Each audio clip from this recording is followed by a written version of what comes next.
thank you, Manuel, for being with us. I will ask you to introduce yourself when we start.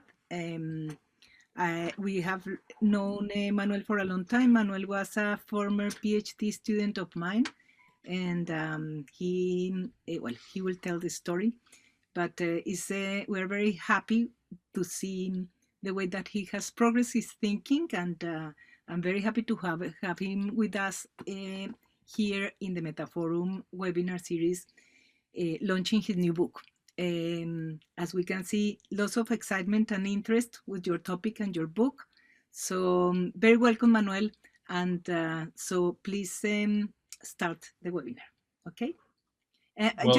Just a few questions, like in every other webinar, I will be taking notes on the questions. So please send questions to the chat.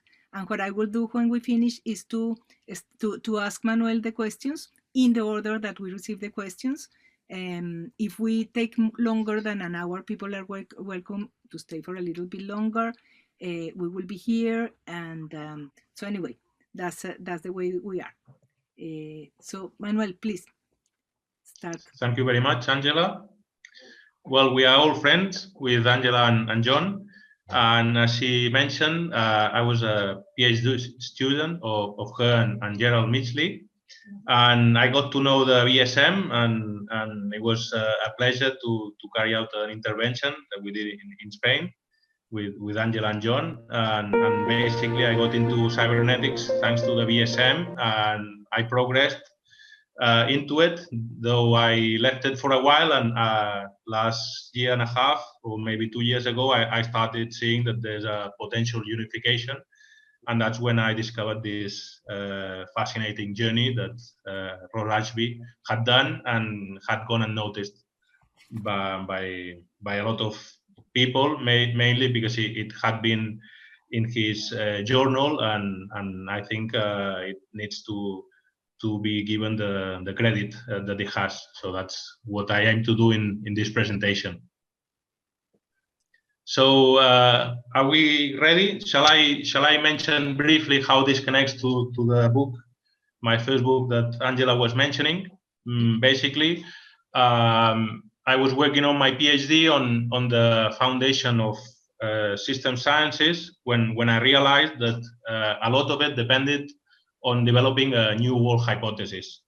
And that was something that I started in my PhD, but I didn't quite develop it to the point that I have done in my first book.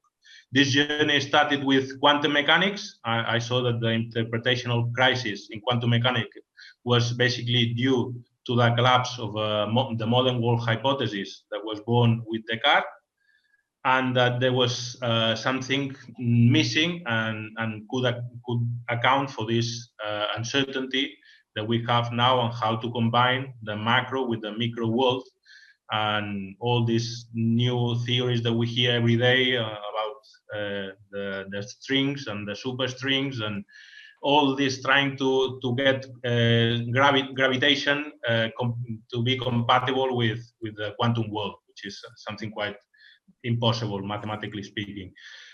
So I not only started with quantum mechanics, I didn't stop my journey there. So I saw that there was a unification that had taken place in biology at the same time that the quantum world had created a mess in physics, in the sense that there was something missing, and they were trying to find a more comprehensive theory. Whereas in the biological world, what we saw was something incredible, which was a synthesis that had been worked by the two major scientists, in this case, natural history or the evolutionary theory of Darwin, but also Mendel's. And that came together when cybernetics and all the different fields of biology came together with this synthesis. So I thought, well, maybe there's also a synthesis in other domains of science, apart from the physical world that had its own synthesis back with Newton, and the one that we saw in biology. Maybe that was also something that was going to happen in other domains of science. So that's when I got interested in this intermediate group of sciences in which I include physiology, I include psychology and ethology, which is the behavior of animals.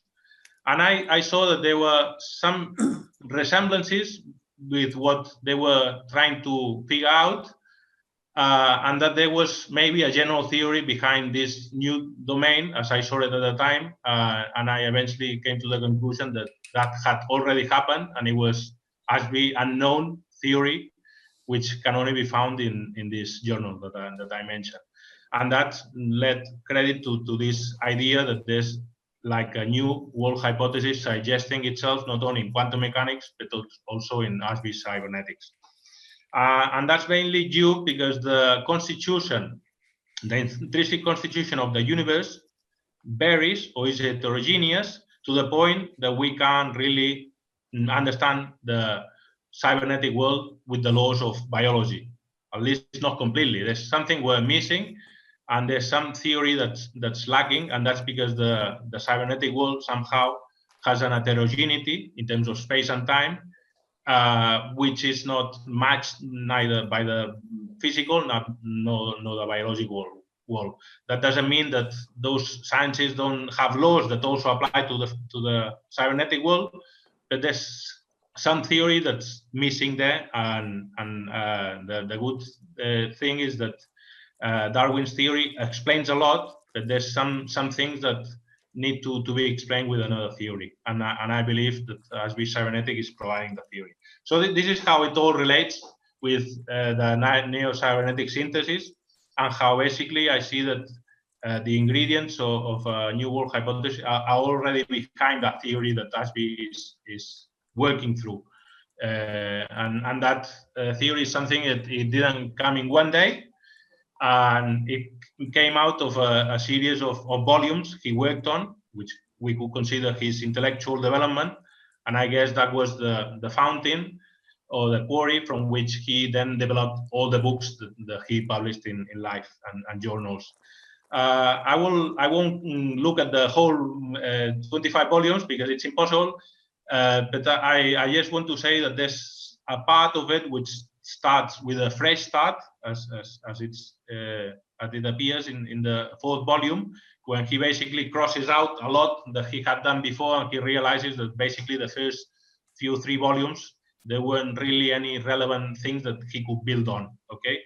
And that's the moment he concentrates on the question of stable equilibrium. And this is not something casual, but it's something very significant, because around this, you can find the fundamental question that I believe unifies this domain of science that I was mentioning, okay? I think the seminal paper is this Adaptiveness and Equilibrium, 1940, and an unpublished memoir that I had the pleasure to have access to, thanks to Mick Ashby. He sent it to me, and I thank him. And basically, I saw that the germs or the foundational ideas of what he would later work on were already set or laid there, okay? So this history starts, so to speak, in 1939 at the end, and as it doesn't end in the sense that the volumes continue, but the crucial moment in which I think the theory is completed is in the 17th volume, and in particular, February 12, 1953, okay? Just before, and this is quite interesting, before he formulated the law of requisite variety. So I won't go inside the law of requisite variety, and basically that's where I consider this history ends, because the elements that I think needed to develop the theory were already there. Okay, doesn't mean that there's no remarks here and there that are also useful, but that's where I found the main part of the theory developed. Okay,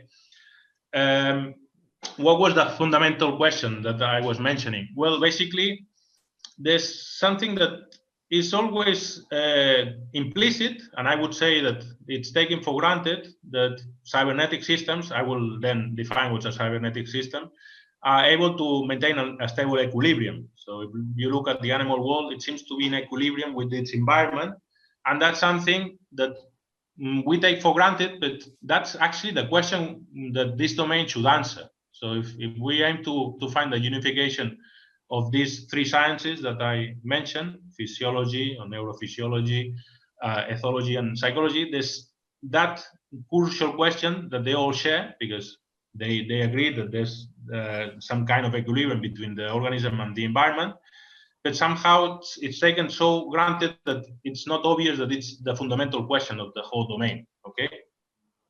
And basically it's a question related with adaptive behavior deep down, and that's the connection Rose Ashby makes in that first paper, no, the connection between equilibrium and adaptiveness, because that's the crux of the problem, and which he's going to wrestle all along, and he's trying to provide different theories to account for that.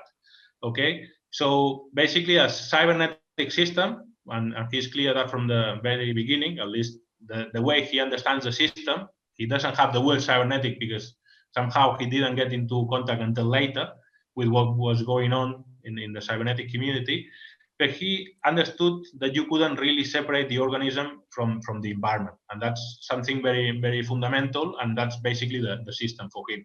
Though he goes through different periods in which he gives more stress to the organism than to the environment, as we will see, but that's the definition of the system, okay? So as I said, it's took him 15 years from the moment he started working on that general theory of cybernetic systems.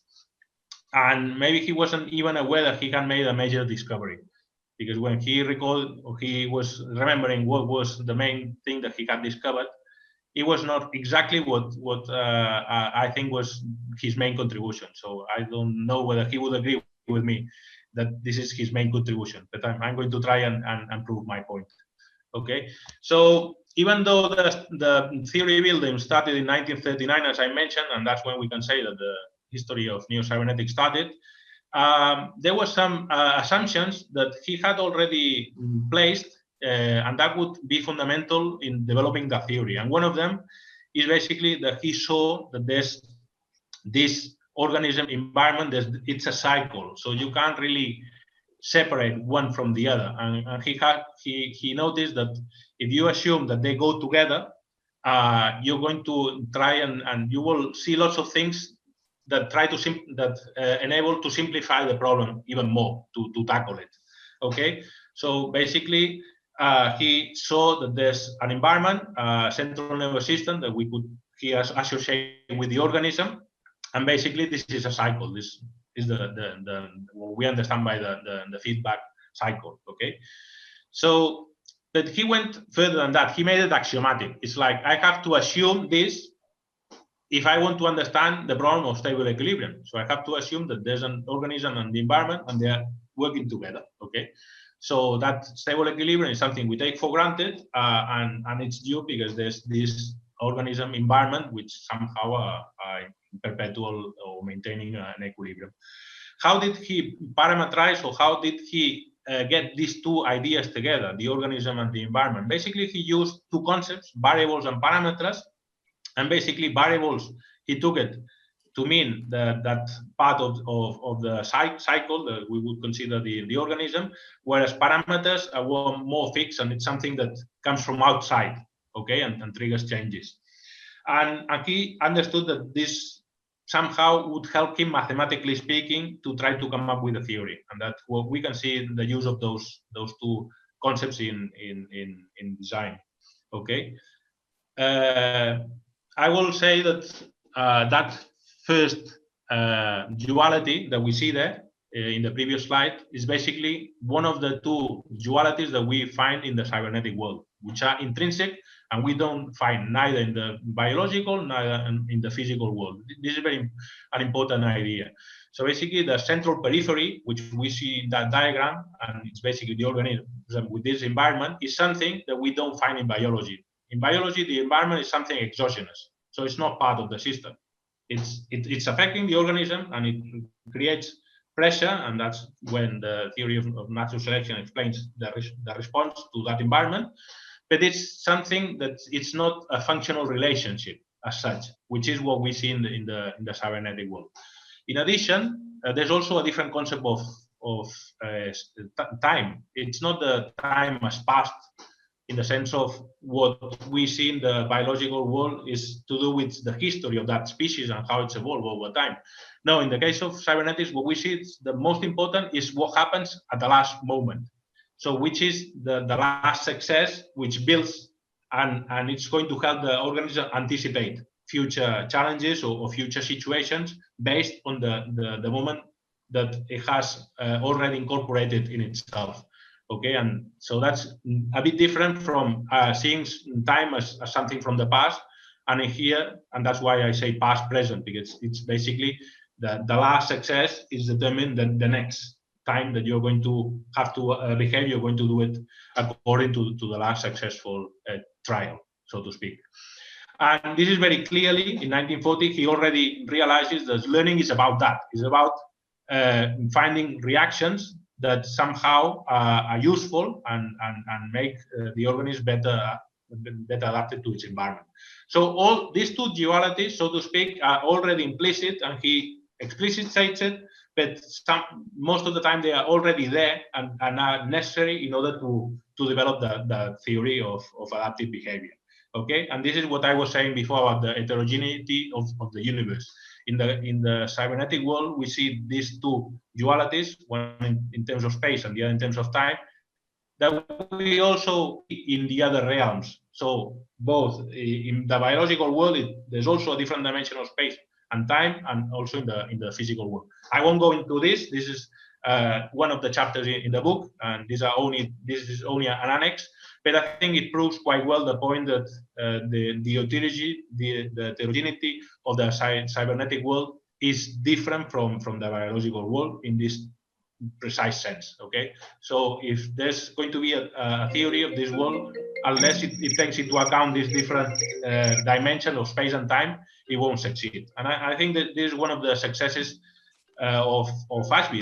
He was taking implicitly these two dimensions. Je suis en train dans une conférence. Okay, so now we start with the different periods, which strictly speaking is where he basically develops this theory of adaptive behavior. We can see this idea of feedback already in the paper that he writes in 1940, adaptiveness or equilibrium and adaptiveness, and he's basically seeing that there's a functional relationship. The examples he gives there are not quite appropriate, but they're useful to make his points, in the sense that he sees that or he's leaning towards homeostasis. Maybe he has read canon, and he has seen that idea resonates with what he has in mind. So that feedback mechanism is thought more in terms of balancing. So there's like a variable that moves from where it has to be, and it has to return. So there's like an opposing force always to that variable. So it's casted in terms of homeostasis. But when you look closer, you start to see that there's some features that are not shown in homeostasis. Okay, and he mentions that basically there's this functional circuit, this functional relation that I mentioned before, but also that it's like a necessary condition. So it depends. So the survival of the organism depends on this. So you can say, yeah, homeostasis also, yeah, but it doesn't depend on this functional relation so much with the environment, as we will see.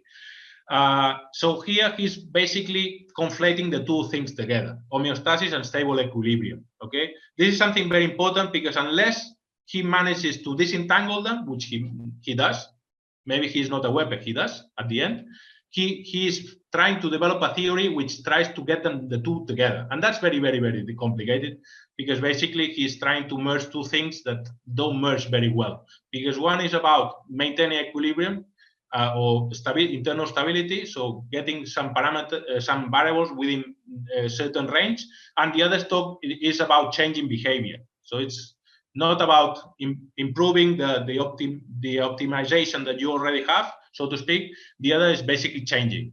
So that's something that he will have to struggle all along. Okay. So why do I say that they are different, and that you already start to see that these two, homeostasis and stable equilibrium, are different? Because this functional circuit that he identifies and is necessary for adaptation basically has a two-way relationship in which there's the organism, which affects the environment, and then also the environment affects the organism. So there's two effects here, which you don't see on homeostasis. I mean, you basically have an equilibrium that you have to try and achieve again when it's lost through those compensating mechanisms, but you don't see these two at the same time, which you've seen. And it's basically this functional relationship between the organism and the environment. Okay.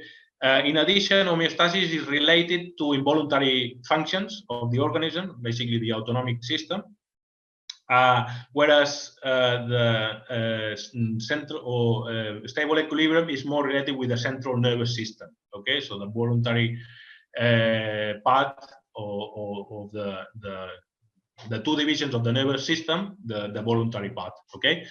Which, as you know, the central nervous system is the spinal cord and the brain. So there's reflexes and there's also other things.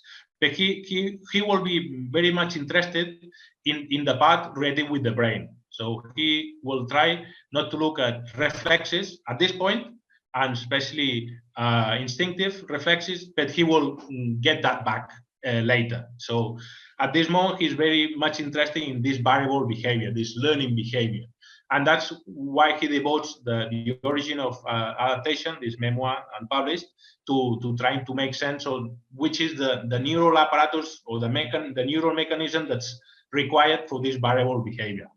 And he struggles, but he makes a good and interesting move in the sense that now he tries to specify a bit better this equation of the animal and the environment by relating the animal with the cortex and the environment with the rest. And he argues that basically you have what's the environment for the organism basically is what's the environment for the brain. So he believes that you can make that simplification and you are not losing anything important in that equation. And in this memoir, he's basically trying also to isolate the problem, and he's basically trying to think which threatening situation that are going to make that equilibrium vary from one point to the other. And he puts the example of the child that's learning how to approach the fire. He says he can only stay at a certain distance, while he will burn. And that's some process of changing organization until it reaches an equilibrium. This is the example he gives because he has to think in situations which are life-threatening situations. And he's not thinking about the signals of some threat that hasn't happened. It's like the threat is already there. Okay, so he basically tries to see like the brain making possible this changing of organization, and he calls it this breaking of organization until it reaches that point in which somehow there's no break and that there's that stable equilibrium. Okay, and he realizes also that when that happens, that could be something similar to memory, because the last break, the one that prevails and the one that achieves that equilibrium, is somehow the one that stays. And in this sense, it's a trace of memory. Okay. He continues building on this idea, but now he sees that the system has to be thought in different terms, because he obviously saw that there's different elements, that you don't really have an organism with the environment. In his mind, especially in terms of machines that he was thinking in that time, he was seeing that this isolated system was made of other subsystems. I mean, we are familiar with this idea. But what's interesting is that he saw that at different levels you also have that equilibrium between the parts. Okay, and this is when he tries to think those levels. He doesn't go into details about the levels, and here and there you have some remarks that he does, but I wouldn't say that his theory is not strong on the matter of levels, but it's implicit. And those levels, I think you can see them as functional levels. The same as you have a functional level between the organism and the environment. If you have other cybernetic systems together, working together, you also have those levels. Okay, and then he starts to compare Mendelian theory, or evolutionary theory, with this distributed theory that he's trying to make sense of. And he makes a crucial remark, which is, as I mentioned before, parameters are related to organism and variables to the organism. So he basically sees, in comparing these two, that the effect of the parameters in the case of the Mendelian is more the environment that makes a pressure on the organism, and that's what triggers the survival, no, and the genes to mutate and find a successful mutation and then pass it on to the next generation. Whereas what he realizes is basically that the environment, the parameters, are part of the system. In the system he's trying to figure out.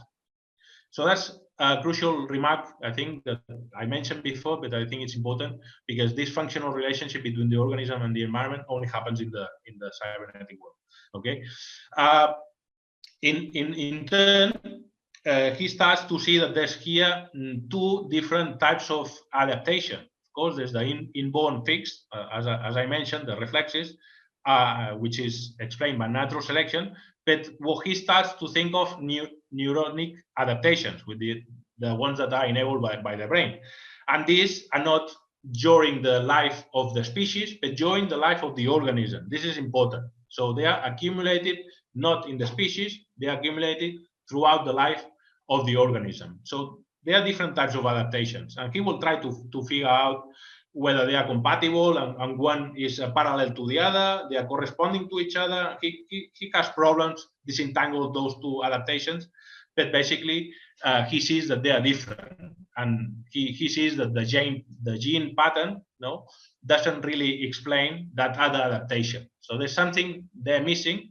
He believes that there's a correspondence between the two, and he's thinking in providing a more general theory of evolution. So not really a different theory, but a more comprehensive theory, which I think it's not possible, and he comes to that conclusion himself. Okay, but what's interesting is that still he's wrestling with the two things, homeostasis and stable equilibrium, because homeostasis is pretty much explained by natural selection. I mean, it's an evolution that basically makes that those variables within the organism stay within a range. Otherwise, we would die, and that's something that comes out from this process of evolution. But stable equilibrium is something different, and he's going to wrestle with that because he sees them as intricately connected. Okay, so but basically, design of the brain, I see it as a next step, in the sense that he is going to focus now on the nervous system, and he's going to see how it resembles natural selection, but it's something different because it's producing adaptive behavior. Okay, and he's going to try and give it a good try and provide a solution. And he thinks he's come up with a theory of trustability, which is going to explain how you have those two together. I think at that point he was convinced that he had made that discovery, and in fact it's what he credits himself for having developed and not being assertive enough in order to try to make a name and link his name to that theory. Okay, but at this point he's basically thinking also in terms of this break theory and trying to see how the organism, by trial and error, tries to come to this equilibrium again, and that equilibrium is where those variables are within range. So again, those two ideas together, and he basically sees, okay, that you need the two together, and there can be a theory which doesn't unite both, and that's something he will stick on to. But of course, there's a contradiction. He himself, 1 week after having published, you can see it in the journal, realizes that you can't really have within limits and change your behavior, because somehow they are two different things, and it's difficult to. And that, as I say, it's 1 week after he published Design. Okay, he will finally succeed in disentangle both things, but it will take him some time. Okay, and the next period can be seen as a transition, trying to achieve that. Okay, so the third period, it's a bit technical, because he starts to understand more about the theory of information, and starts to get in contact with the people that are going to explain him about what the information theory is about. And also he's going to encounter ethology, which was one of the strands that led eventually to the Radio Club, in the sense that there was people that had attended a meeting on ethology, which was becoming something big in the UK at the time, and thought, well, why don't we do a club cybernetic club, and we invite people. And the mix is interesting because you have zoologists, you have biologists, in addition to mathematicians and others. Okay, but that environment was perfect for him because at that point he had to take the theory to the next level, and he didn't have the elements that he would need. So one of the crucial things is that he starts to think in stimulus and response in terms of information. When I say information, in terms of input and output. And that makes a huge change because you don't have like the patterns or the perceptual patterns that you see, for instance, in Gestalt, in which you have a pattern that you see in the environment and triggering a response, or a behavioral pattern. So you can basically try to connect those two together with this framework. That's very important because it will also solve that problem of giving too much emphasis to the organism or to the environment. Okay, so this is crucial when he comes up with this input-output, and will compensate for that overemphasis on the organism. Of course, he starts to come up with strange names. He sees now his absolute system that coincides with what Shannon is talking about, the noiseless transducer, which is a technical term in information theory. But basically, what you see is that there's a transformation from one input to an output. So there's a state. So the system is state determined. So an input is basically correlated with an output. They come together, and basically from the output you can deduce the input and vice versa, because one is inverse of the other. And this is a crucial understanding. Also, the idea of the Markov chain, as I mentioned. When we talk about time, in the case of cybernetics, we should understand that it's the last successful behavior, which is the one that prevails or is established. And that's basically what the Markov chain is. It's like the last instant or the next instant is determined by the previous instant. And as he puts it, a Markov chain has memory that extends only to the previous instant. So it means that the last moment, the last success prevails over the past. This is a very important idea. Okay, also he starts to entertain this idea that maybe adaptation is about destroying something which is not really helping the organism, and by getting rid of it, we are basically getting improved adaptations. And this is the first moment that he tinkles and he starts to see the relationship. Of course, he will have to work harder to get it right, but he has the intuition here. He now sees that if he has to understand adaptation, he should acknowledge that maybe it's about eliminating what is less good. You will say, well, the theory of evolution is also about that. Yes, but in this case, he will link it with something else that we will see later, which is memory. Okay.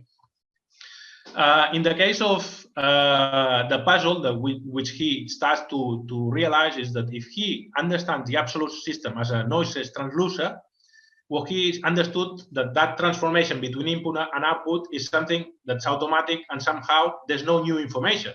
So he has some puzzle here in the sense that if the absolute system doesn't have extra information, and to adapt you need new information, there's something here which he has to figure out for himself, and it's going to be very important because he knows that inside the system there's no new information. And this is important because until later he will see, well, maybe I have to distinguish between the organism and the environment as a system, and then another environment, which I'm anticipating will come later. Okay, but basically he sees two types of information: the one that's related, as we have already spoken about, these variables keeping within limits, and then another type of information that starts to cripple in or to enter the picture, which is this one that's related with success, of past trials. And this is important information that has to be kept inside the system. But the system doesn't generate information. So this is the puzzle. So basically now he's moving, so to speak, from homeostasis towards stable equilibrium and embracing this organism environment. Okay, so basically here you can see that he adds another important element which he had already thought about, which is the feedback. Where does the feedback mechanism plays a part in this future theory? Well, he basically says that this mechanism is what's reporting success, satisfaction to the organism. So it could be the key to understand how that information enters from outside the system. Okay, so basically that information is providing a new way of behaving that has to enter somehow, and it can only enter through the feedback mechanism. Okay, so then he says, okay, so I've left aside all this related with fixed or reflex behavior, but maybe if I want to understand this further, I have to start thinking how does information behave in the case of when the information is already coded, so to speak, in the organism by natural selection. And that's when he starts to see the connection with instinctive behavior.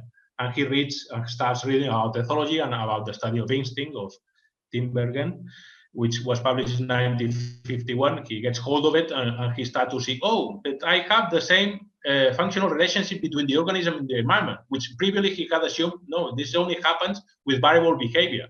He sees it that it's also happening with instinctive behavior. So to speak, there's a triggering innate mechanism. In this case, it's like what you would call a simple gestalt, which basically we have inborn in us, and basically the environment triggers it. So there's like a key and the lock that feed each other. Okay. And this is in us, and this happens a lot in nature. So all the mating and a lot of instinctive behavior takes place through this innate mechanism. Okay, so now he says, okay, fixed behavior can also be explained by natural selection, but of course this is also accounted within the theory of information, but this is related with the theory of evolution. To say, okay, well, at least he's trying to put order and to see all those different things in the place that they need to be. And what he's surprised is this phenomenon of imprinting. No, in this case, well, there was a scientist, sorry, Lawrence, that found out that in the geese, when they are about to snatch what you call out of the egg, the first voice that they hear, they get attached to it, even if it's not a geese, even if it's a human being. And it happens, and then they follow all their life thinking that that's their mother. So that's something which triggered to him to think, oh, I need to think about memory in my theory, because I have taken it for granted, but I haven't defined it. And this is what he sees that is related to a way of behaving. Okay, so now we're seeing the transition into learning how the adaptation or a different kind of adaptation, which is not explained by natural selection, and which he sees that it's related with memory. It's related with these accumulated ways of behaving that are accumulated through these successes throughout the life of an organism and its environment. Okay, so basically he sees that he has to open up a bit the organism, and that's when he sees that he can't conceive it as a properly isolated organism environment, but as a relatively isolated in this case, because if not, there wouldn't be any extra information coming from outside, which is going to establish a different way of behaving. So this is when he does a crucial move in which he decides, okay, there's two environments. There's the environment affected by the organism, the one he somehow with its activity can affect, and there's an environment which is somehow next to that environment, but comes from outside that proximate environment, and that's independent of the organism to a certain point. Okay, with certain adaptation that it can create, that environment can change. So the independent of the organism can be affected by the organism, but again there would be another environment outside that one. So it's never obliterated. Okay, but what he sees also is that he has to disentangle for once forever this idea of the essential variables and the brain, the organism, the cortex, the homeostasis, the stable equilibrium, because what he sees is the essential variables are connected to innate mechanisms. But the other are not, and the other is a learned behavior, so he has to separate it. And that's when he makes the crucial move. Okay, before he does that clarification, he already is suggesting that the theory of that he's proposing about adaptive behavior is related to destroying information, And there's a moment, which I mentioned before, it's the 12th of February of 1953, in which he basically answers that why cybernetic systems are in stable equilibrium. And basically it's because that extra information keeps entering, okay, the system from without, when I'm saying that environment, outside the environment, by means of feedback, which is wiping out, so to erasing or deleting that past information. So the new information is only entering the system by deleting the other information and establishing a new way of behaving. And that's basically the theory. The theory is basically saying that this kind of adaptation in the cybernetic world happens because there's an information forgetting, an information destruction, a wiping out of information, we can call it whatever, but it's adaptation by information deleting, if you wish. And that's basically something which is different from what happens in the natural world, in the case of biology, because what we are seeing is something that is somehow carried throughout different species, whereas this is happening throughout the life of the organism and its environment, okay? So basically, I've tried to cover as fast as I could this. I think I'm out of time, but I just want to leave you with this idea that I think that theory is basically unifying those three sciences that I mentioned before, and that underneath it or implicit within it is the assumption of a different anatomy of the universe, in this case, the cybernetic world, which is constituted by those two dualities, one related with space and the other related with time. And an interesting point is that there's this innate feedback mechanism, which is also, I think, also explains one of the mysteries that they still have in neurophysiology related with the cerebral system. Okay, well, that's another, I would say, scientific achievement, which is maybe he wasn't aware of that, but by postulating this mechanism to explain adaptive behavior, he was also solving a mystery in neurophysiology related to the cerebral system, even if he wasn't aware of it. Well, sorry, I tried to cover it very fast, and I don't know whether I've achieved my goal, but I was trying to prove that there's a synthesis that has gone unnoticed, and this is because it was published in a journal which didn't see the light until 2008, but I think it should be credited. And this is, for me, the achievement of Ross Ashby. Thank you very much. Well, thank you very much. Thank you. Thank you, Manolo. Really interesting talk. We have several questions and several people who have been chatting. So I will start with Jeremy Gross. Some of you have made several comments. So if you want to summarize your comments or I address the comments to Manuel. So Jeremy. Well, I didn't really have a question. I was just sort of commenting as things went along. And one of the observations is we're talking about this dialectic between what is involuntary and what is conscious. But in the VSM, because of the recursive nature of the VSM, it could very well be that something at one level of recursion is entirely conscious, but at a different level of recursion is autonomic and totally unconscious. Could be the consciousness is happening at a different level of recursion than the one in which we're making our observation. You want to take all the questions, or I answer them as we go on, Angela? You can answer them as they go. Yeah. Okay. Well, I will say that Ashby is clear that he is not dealing with consciousness. I mean, I don't see in his work him identifying with consciousness. On the contrary, I think he thinks that that's not something related with cybernetics. I mean, we can disagree with that, but I think there's an implicit idea that if the organism and the environment are simultaneous, there's no separation from the organism. So somehow there's not a picture of the environment inside the brain, at least until 1953, 12th of February. Because afterwards we see some changes in his way of thinking. But I think that it might break that idea of stable equilibrium by assuming consciousness in the animal kingdom.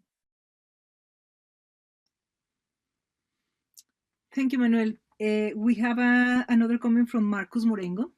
Marcus, would you like to? Yeah, it's actually now it's two questions which both relate to Gregory Bateson. I mean, first it's just obvious. Bateson is famous for his saying that the unit of survival is a flexible organism in its environment. And I was just wondering, he wrote that 72, whether you or somebody else here knows whether they work together, whether Bateson was aware of Ashby's early writings, because it's the match is obvious. The second question related to Bateson is his other famous aphorism is that information is a difference that makes a difference.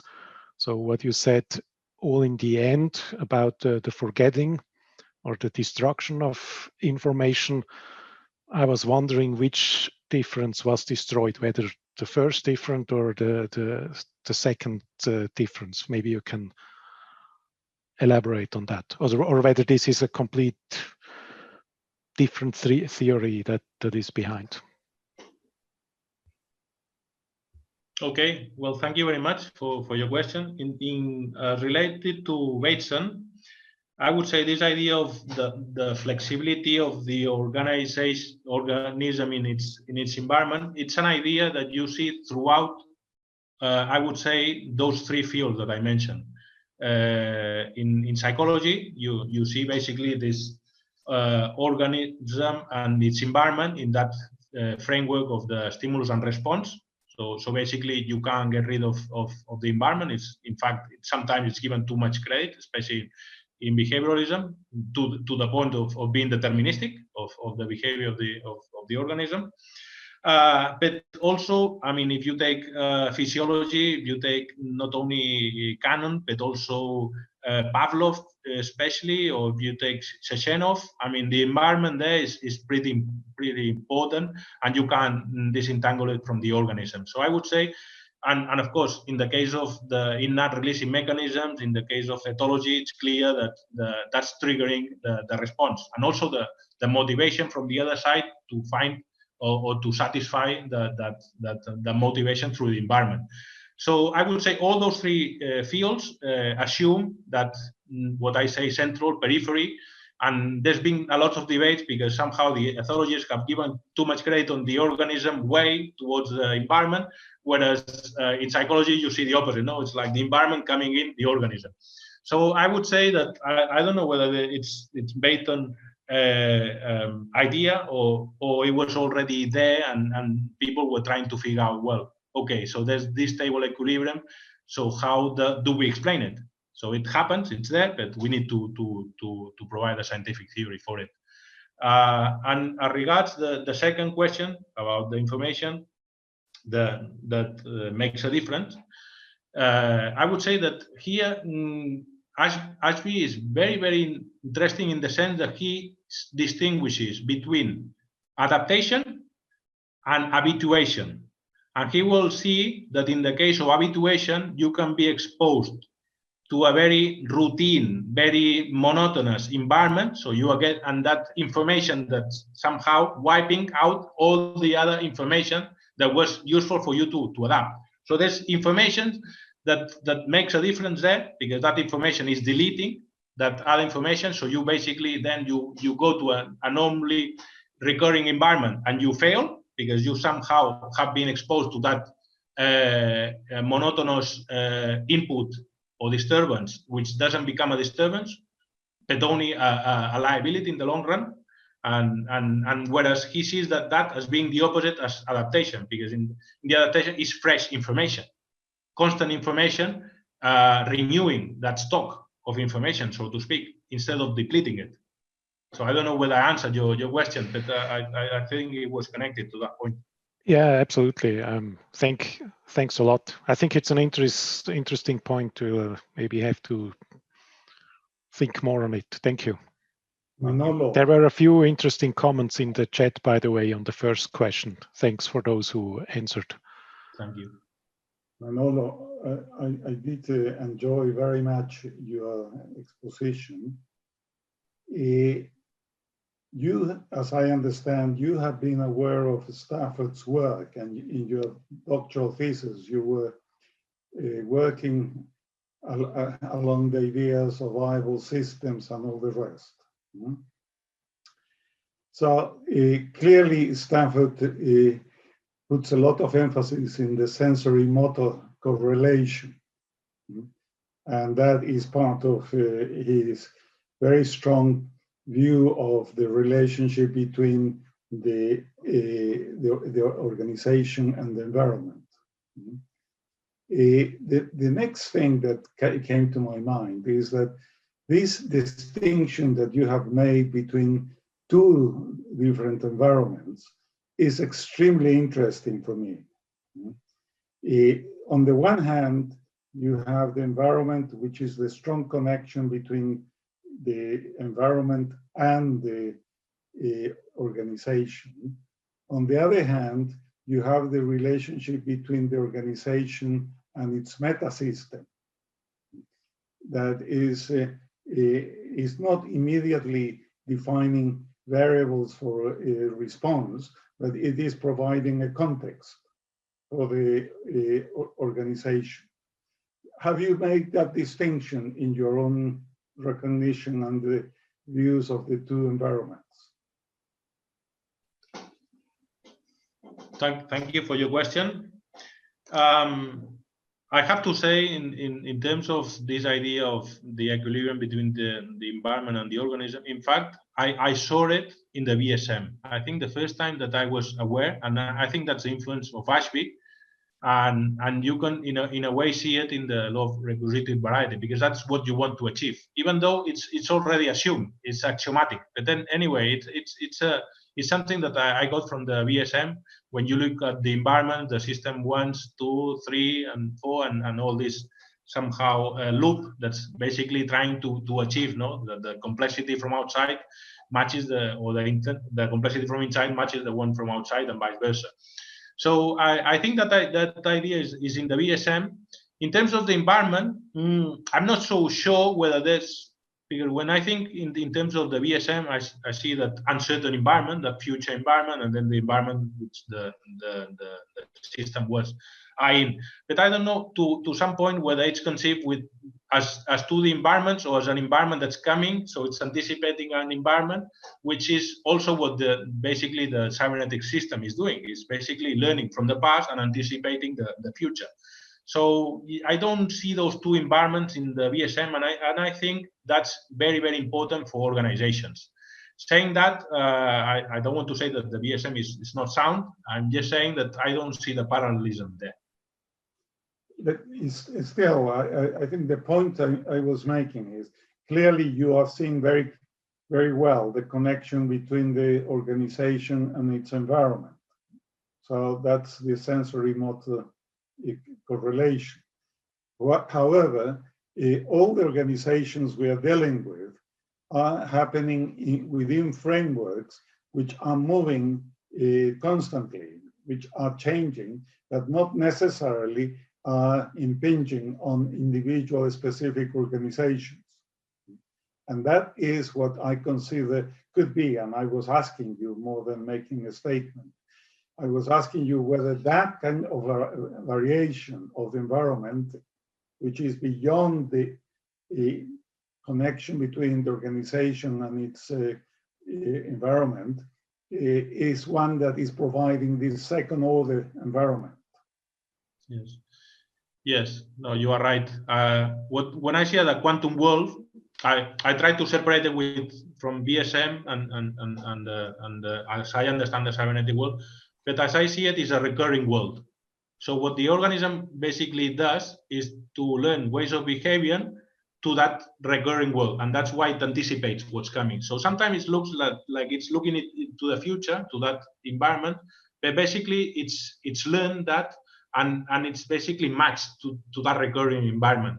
So that's what I see there, and that's what differs, in fact, from the human world, because in the human world we are changing the recurring environment, which is not something that the cybernetics, the cybernetic world. Here I'm distinguishing, but I won't go there because it's a different domain of science.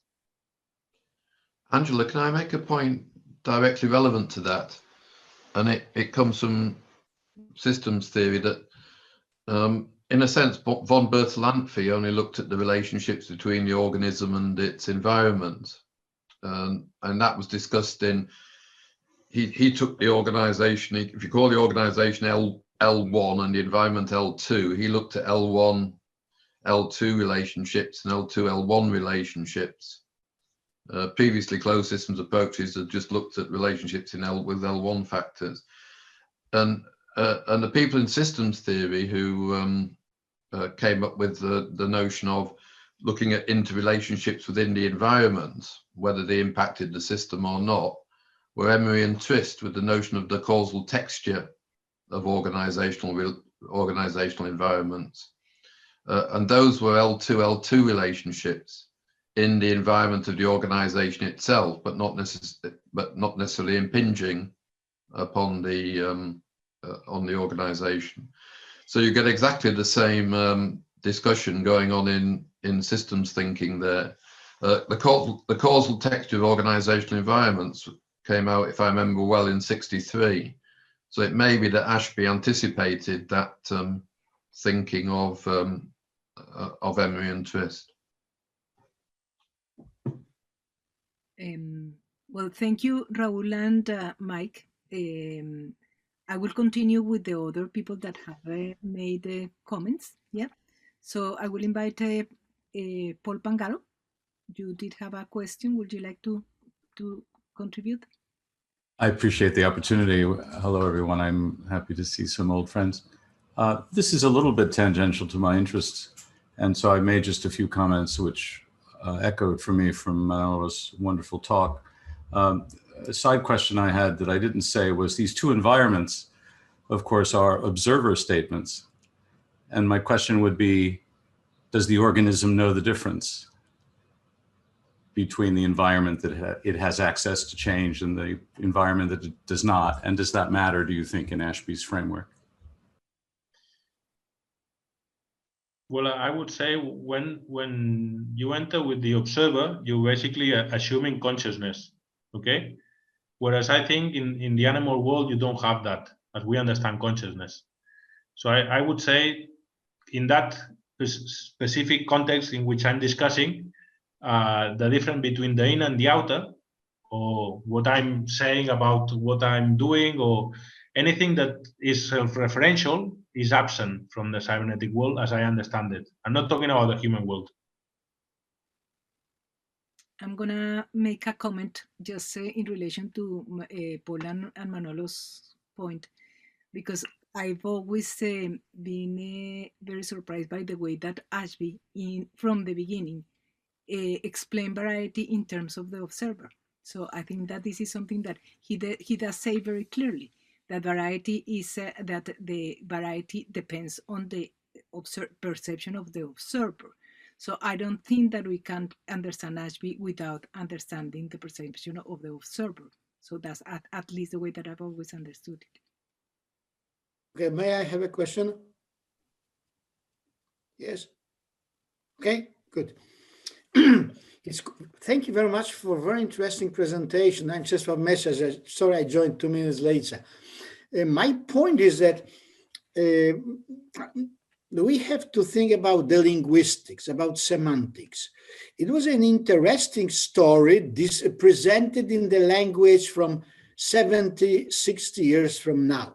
For instance, when I hear information, I can quote at least 7 definitions of information, not only the distinction and difference, which is making the difference. And what is interesting in this case, that you've presented something in the language which was actual long time ago, and we need a kind of translation of some of the ideas with our present knowledge and with our present language. For instance, I'm not, of course, it could take longer, but for instance, information, we have to deconstruct in some way what was understood by Ashby as information. Was it something intuitive, or was it something in verbal terms? Because this is just one of the examples. So this is a very nice example of historical thinking. I mean,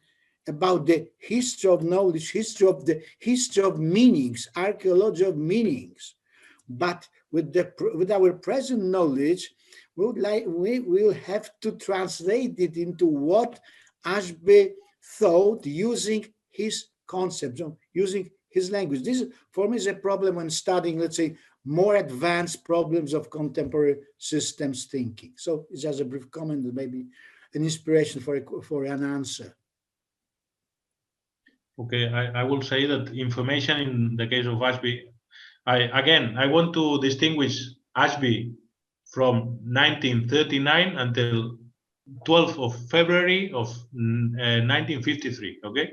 So I haven't talked about variety, I haven't talked about what came after. In this case, I would say that information for him at that precise time is ready with memory. It's ready with what he said about a way of behaving. Okay, so he's pretty clear. It's not about how much knowledge, how much things we have in our head. It's related with what is actionable, what is basically changing my way of behaving. And that's what's it's stuck, that information, that extra information from outside that becomes stuck, become part of what the environment is basically trying with the organism to change. So I think it's very important that we understand information as a way of behaving. And it's always about information which normally comes from outside and some information which, as we saw before, is already coded in our genes. Thank you. Thank you, Manuel. We have still several people who have asked questions in the chat. So can we listen to Ben Taylor? I feel legitimate to make little side comments and connections in the chat, but I don't think I have a lot to say in public. I have confusion about equilibrium and living systems that wiser heads than me might understand and explain. You talked about living systems being in equilibrium. I thought that was far from the case. Okay, so basically when we say that a cybernetic world is in stable equilibrium, basically it has I would say identified to some extent with the recurring world. That's the equilibrium. So if the recurring world somehow it's a normal world for it, there's a stable equilibrium. It doesn't mean that it happens all the time, but sometimes when the threat is there, he knows how to react. Doesn't mean he's eaten all the time and he has to change all the time, but he knows what is a threat, and he knows it recurs. Doesn't mean to recur every day, can recur every week or every season, but that's the stable equilibrium he had in mind. So more like a requisite capability to respond to the environment. Well, or a way of behaving, that a repertoire of ways of behaving that you have learned. Thank you. Okay. Two things, Angela and Manolo. I think Vanilla made a very shrewd comment. I think, are you there, Vanilla? Perhaps it's better that you make the comment. It was in the chat. No, I think she's already gone, apparently. She said, are you saying that culture is a forgotten environment? Oh, got it. Sorry, I was trying to unmute. Hello. No, it was just when Manolo said that the process of forgetting was more important than the process of learning. I'm paraphrasing, I'm sorry, I've not got that right. But it occurred to me that the whole process of culture is about remembering, but maybe it's actually about misremembering, about getting rid of stuff, right? And so when Homer writes the story of Troy and its collapsing towers, what he's really talking about is the tragic loss of life, but he doesn't mention it. It's just heroic death. You know, I mean, this may be just a matter of hermeneutics, I don't know. But the notion of forgetting being more culturally relevant than constructing a past that we call cultural struck me as very interesting. I would say it's about forgetting what's redundant, not forgetting everything, because then we would also fail. Yes, indeed. No, but I think the point, Manolo, I see that Vanillas has a point. I think perhaps you can comment on that. No, I agree. I mean, in the case of a monotonous environment, habituation, you basically get exposed to an input all the time, and it's really getting rid of everything that you knew. And you can see that happening. I mean, when you see someone in a very closed environment, it happens in depression, that they see those four walls all day, and then they come out and they live in a different world. They can't adapt anyway. Everything they learn throughout their life is not useful anymore to them. So I think that's forgetting can also be a liability. But is it culture then? I think, well, I mean, we would have to enter a different domain of science altogether to answer that. But I would say that culture, at least as I understand it, is basically done through the realization of ideas. And that comes in four forms. You can either realize it through economics, through different goods and services in the world. You can realize it through through democracy, through laws. You can realize it through works of art, through aesthetic appearances, or you can realize it through values, no? In the world of ethics. So that's the way I understand culture, as realizing the things that change our recurring world. So that the culture is the recurring world that we are changing with all those things. I think Paul Pengaro made a very good point somewhere. The two environments, he said, are observer dependent. Am I right, Paul, that you were saying that? Yes, I wondered whether Ashby would make that distinction, and as to whether the organism could know the distinction. That was the important part for me. Angela pointed out that Ashby's point of view was always from the point of view of the observer. I wanted to clarify for me whether these two forms of observation are connected to ways of living in the world, because I can see that culture is like a work of art, is changing me, but not as an environment organization relationship, but it is changing me as a context that is changing me.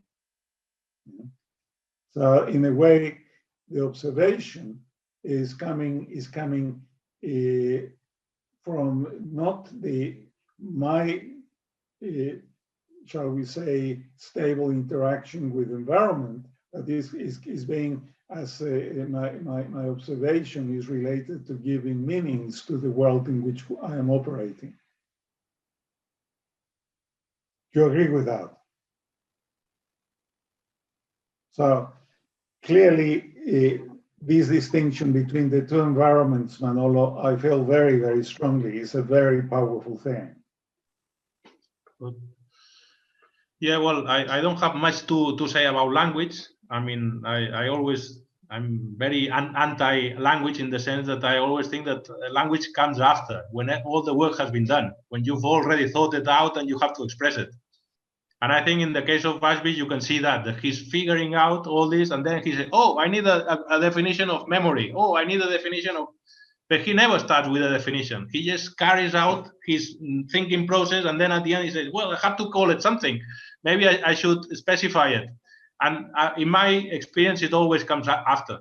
That's what we do in mathematics, in fact. We first discover the law, and then we have to express it. So the thinking does not include language. I think language helps in terms of thinking, because you are basically assuming concepts which are taught through language, but it's also a liability if you want to think something new. But is language in or is it out? It's neither in and out. I think it's a way we express ideas. No, this is the clarification about observer that we need to have. I've always seen that we don't gain very much from language, focusing on making it the sphere of inquiry, because I think it's like a tool. It's like money. I mean, we've created it because we need to communicate or we need to trade. So I see it as very, very important for scientific purposes, but only at the end of the line.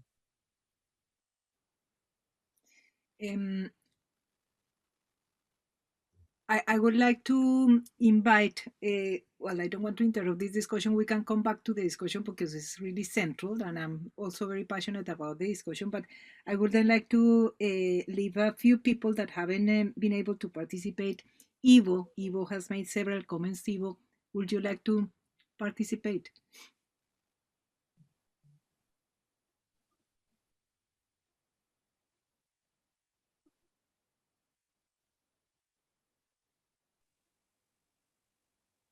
Actually not. It was just in relation to other comments. But thanks for asking. Okay, Evo, that's all right. The other person that was in the list was John Waters. John?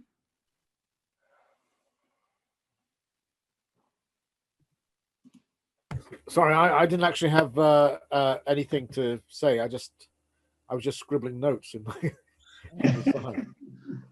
That's all right. And then Mick Ashby, please. I'm sure that you have lots of things to contribute now. Yeah, thank you. Yeah, Manel, thank you so much for your presentation. It was fascinating, and it's good to see you in person. I'd just like to say that for me, it's so rewarding to see that you were able to make such great use of the digital archive. It's so impressive what you've managed to do with it. So congratulations, and also on your book. So I don't really have any questions, but thanks again. Okay. Thank you very much. Now I put a face to a name. Yep, me too. The last person we have comments from was Steve Battle. Hello, I do have a question. But first of all, thank you, Manolo, for a very dense and entertaining talk. And thank you, Mick, for that link. Incredible for that.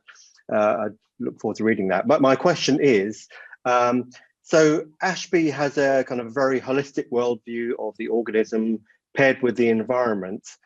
And then I go to read kind of Maturana Varela and their ideas about autopoiesis and in particular autonomy, kind of focus almost kind of on the intrinsic nature of the organism itself.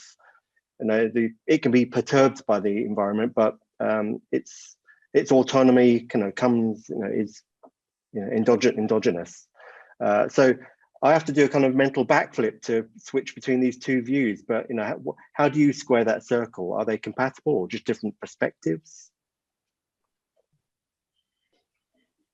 Well, I mean, there's two ideas there in autopoiesis that I think they're interesting. The autonomy, of course, and also cognition, as a triggering that's always comes from within the organism. But again, I think there we have too much stress on the organism, which is the balance that I think Ashby gets right. Not at the beginning, but eventually.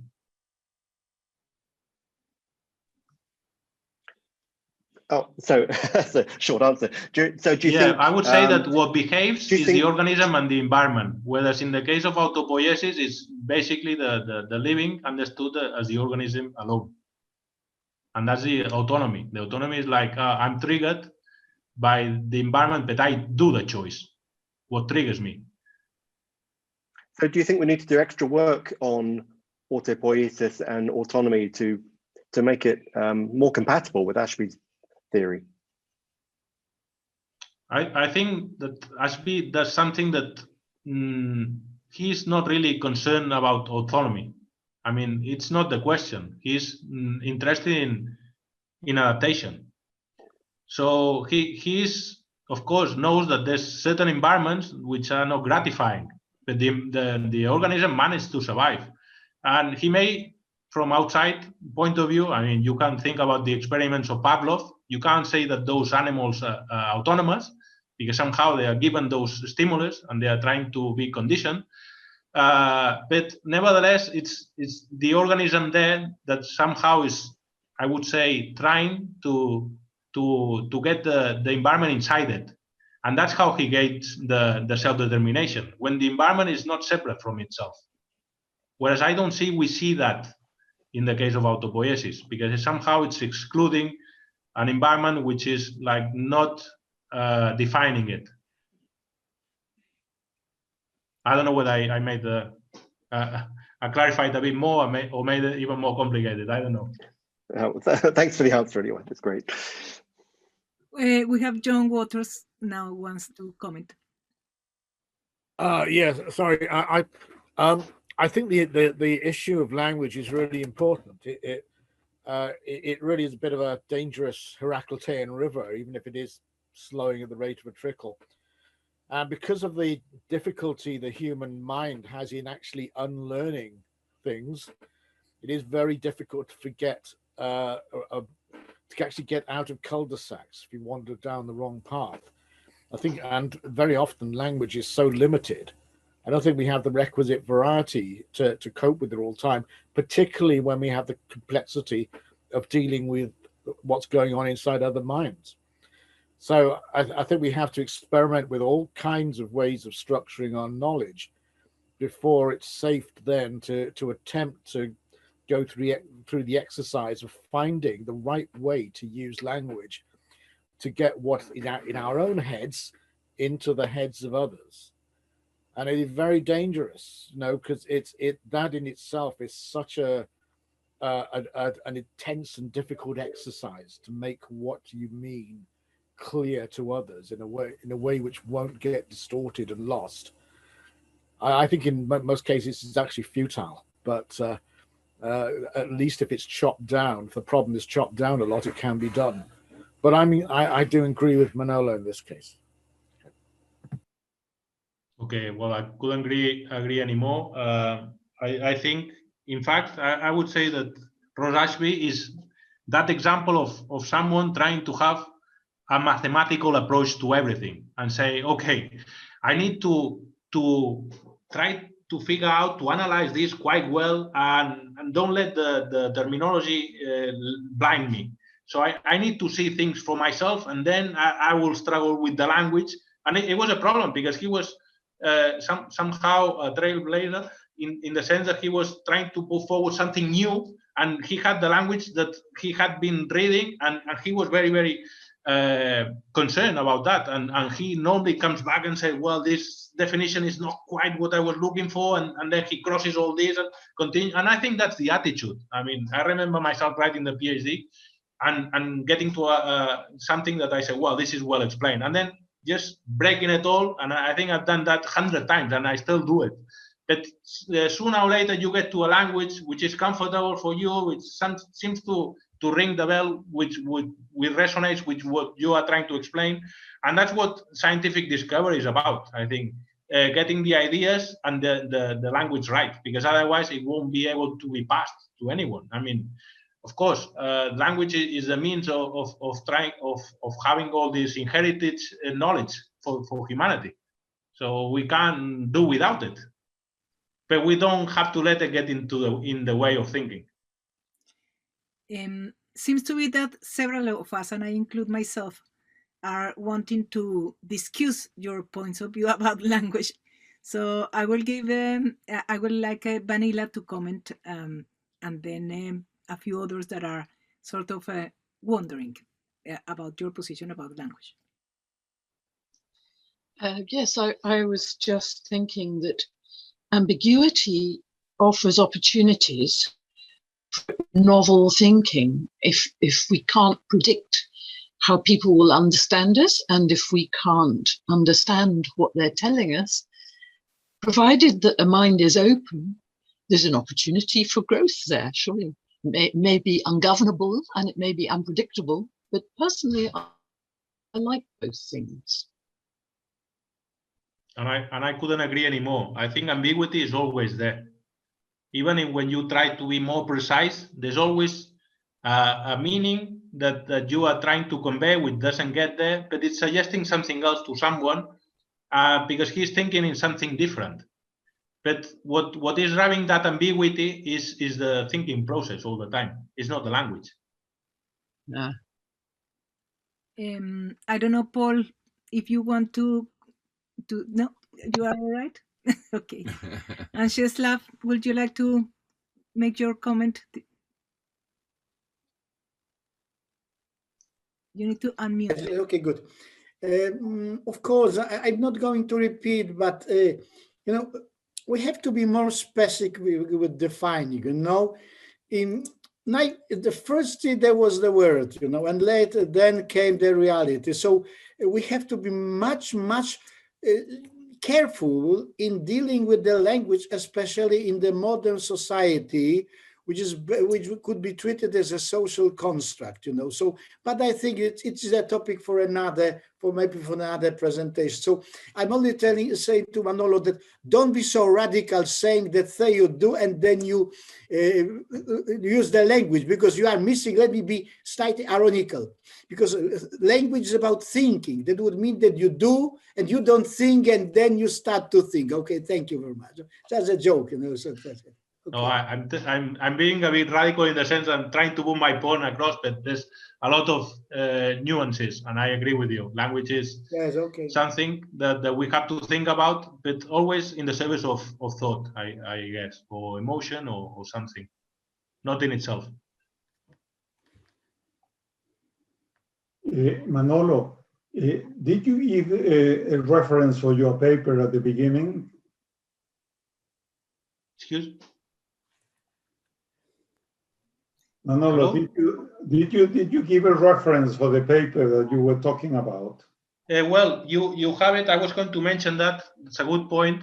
It's the annex 2 of my book. So if you go to my page in my profile in ResearchGate that you have, it's given with the information of the webinar at the bottom. You can download it. It's free. So I don't know whether you are all aware, but at the end of the description of the webinar, there's the link to my profile in ResearchGate. And if you go through the list of the research, you will see that one of them is in fact, it's called the Neo-Cybernetic synthesis. And you can download it for free. Okay, yes, the information is there. Thank you, Manolo. We will share the recording of this webinar. Yeah. If Angela, you want to download it and share it with everyone, yes, I'm happy. Okay, we should do that. I think that we've gone through most of the questions, and we are already a bit late. So if anyone else don't have a final say, I think that we can finish. Yeah. I don't know, Manolo, if you want to say your final words. Last opportunity. Well, thank you very much for giving me the opportunity, and congratulate you for this initiative of organizing these webinars, and it's been interesting to be able to explain something that I hope will be taken more seriously in the future. Well, thank you very much, Manuel. Really, really interesting conversation and discussion. I'm sure that, well, it will be nice if we can continue this conversation sooner or later. So we will upload the recordings of the conference. There is a few people here that have come to the webinars but are not registered in the Metaphorum members list. So if that's okay, we will include you in the Metaphorum list to to keep you updated with new webinars.